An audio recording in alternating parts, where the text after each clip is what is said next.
আপনাকে কি করে ভালো না বাসি ইয়া রাসূলুল্লাহ।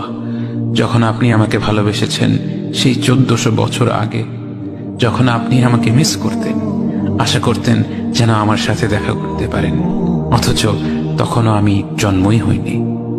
সেদিন সাহাবীরা আপনার চোখে পানি দেখে বলল, ইয়া রাসূলুল্লাহ, আপনি কাঁদছেন কেন? আপনি বললেন, আমার ভাইদের খুব দেখতে ইচ্ছে করছে। সাহাবীরা বললেন, আমরা কি আপনার ভাই নই ইয়া রাসূলুল্লাহ? আপনি বললেন, না, তোমরা আমার সাহাবী। আমার ভাই হলো তারা যারা আমার পরে আসবে এবং আমাকে কখনো না দেখেও তারা আমাকে বিশ্বাস করবে।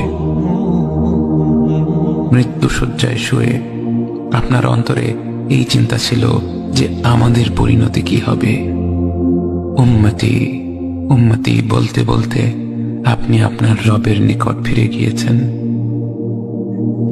আজ আমরা আপনার উম্মতের অংশ। বিশ্বজুড়ে আপাত দৃষ্টিতে আমরা হচ্ছি সবচেয়ে অপদস্থ, নিরুপায়, পরাজিত, লাঞ্ছিত, অথচ বাস্তবে আপনার উম্মতের অংশ হওয়া যে গোটা বিশ্বের সব সম্পদ পাওয়ার চেয়ে মূল্যবান ব্যাপার।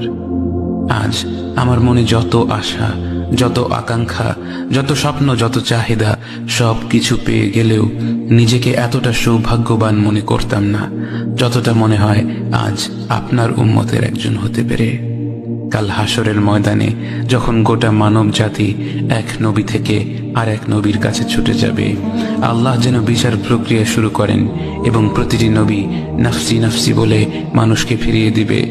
অবশেষে যখন সবাই আপনার সামনে হাজির হবে এবং আপনি গোটা মানব জাতির প্রতিনিধি হয়ে আল্লাহর সামনে সিজদা করবেন, সেদিন আপনার উম্মতের সদস্য হওয়ার পূর্ণাঙ্গ মর্যাদা প্রকাশ পাবে।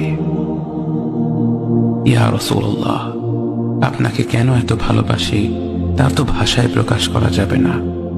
তবে যতটুকু ভালোবাসা আপনার প্রাপ্য ততটুকু তো আপনাকে ভালোবাসতে পারি না।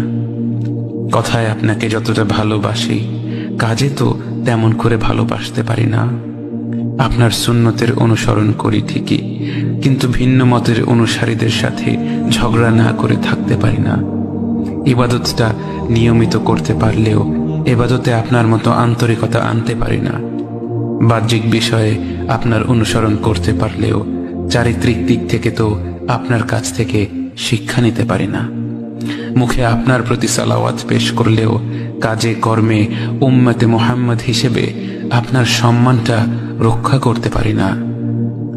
রাসূলুল্লাহ, হাবিবুল্লাহ, নবিয়ুল্লাহ, ইয়া মুস্তাফা, আমরা তো আপনার উম্মত হবার যোগ্য নই, কিন্তু আপনার রব তো সবচেয়ে ক্ষমাশীল। তিনি তো আমাদের যা প্রাপ্য তার চেয়ে অনেক বেশি অনুগ্রহ প্রদর্শন করতে সক্ষম।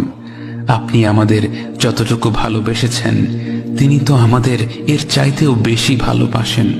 আমরা আমাদের ভুল ত্রুটি সম্পর্কে যতটুকু অবগত তিনি তো তার চাইতেও বেশি অবগত।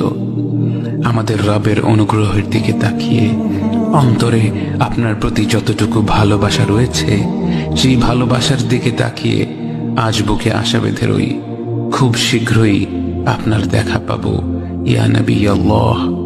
খুব শীঘ্রই হাউদে কাউসারের পাড়ে আপনার হাতে তৃষ্ণা মেটাবো ইয়া হাবিব আল্লাহ। জান্নাতের নির্মল বাগানে অনন্তকালের যাত্রায় আপনার সঙ্গী হয়ে ঘুরে বেড়াবো ইয়া রাসূলুল্লাহ সাল্লাল্লাহু আলাইহি ওয়াসাল্লাম।